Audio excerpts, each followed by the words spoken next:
All right, I also want to share with you the ability to select more than one selectors or a different way to use selectors. For example, let me show you here that we have, for example, two H1 tags. One that's a child of div and one that's a child, or kind of, we'll call this a sibling of div. So H1 is a sibling of div because they're on the same indentation line. All right, and if we look at our H1 styling, we know that H1 is going to get certain properties like this cursive, and the color is going to be gray, and the text shadow is going to have this applied.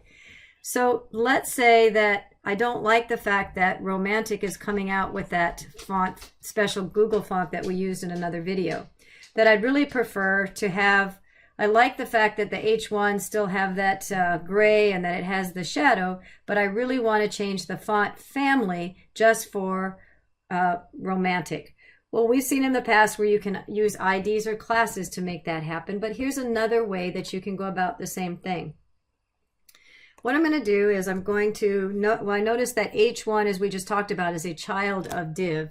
So what I can do is this concept of the parent's name is div and H1.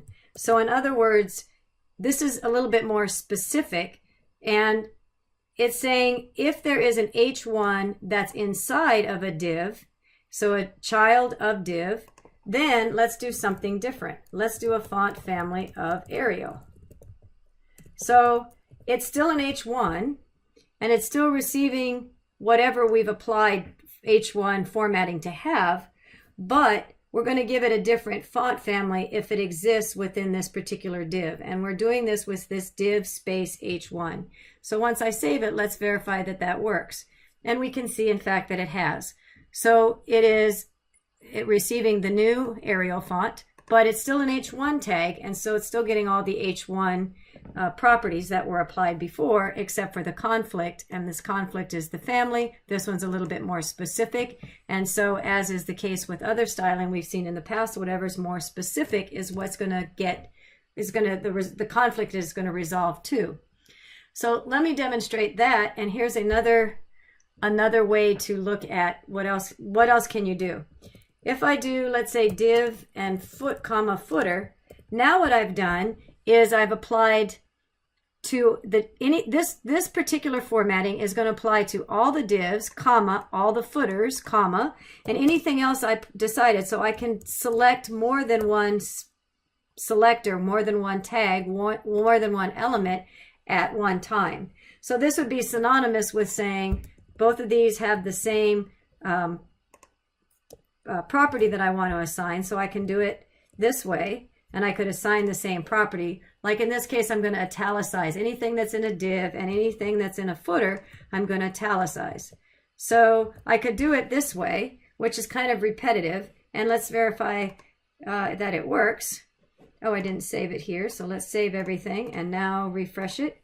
And so we can see that anything that is in our div got italics. And everything, oh yep, Romantic got italics because that's in the div. And then our footer, everything in the footer also got italicized, even though that's little tiny.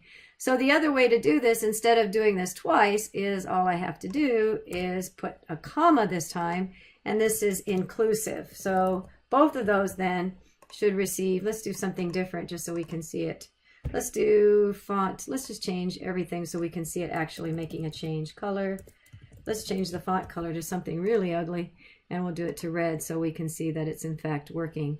Div and footer, comma, red. What did I skip here? My div should also be showing up. Ah, why didn't I expected my div to show up, but the reason why my div, so I tried to ask the div to show up in blue, in red, but what is more specific? So in this case, the P is being more specific.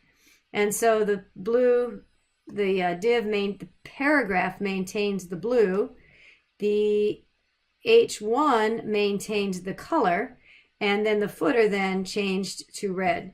So this is where things can get, this is a great example of, I feel like I did what I was supposed to do, and things didn't show up the way I expected it to. And so sometimes the best way to do it is just trial and error and try to get into the head of, well, why didn't it work? But when we did this to italic red, font style italic, we know that this is working because both of those, all of those now are going to go to italic because there's nothing more specific overriding the font style. So this is where trial and error just comes into play. And this is where you will learn to pull your hair out with CSS, because when you make a change to one, something else might be overriding it. And so that can be kind of frustrating. But the best thing to do is just keep practicing. But anyway, so this was an example of how you can choose a specific element within an element and just change that more particular element, or how you can change select more than one at the same time and apply a common formatting to it.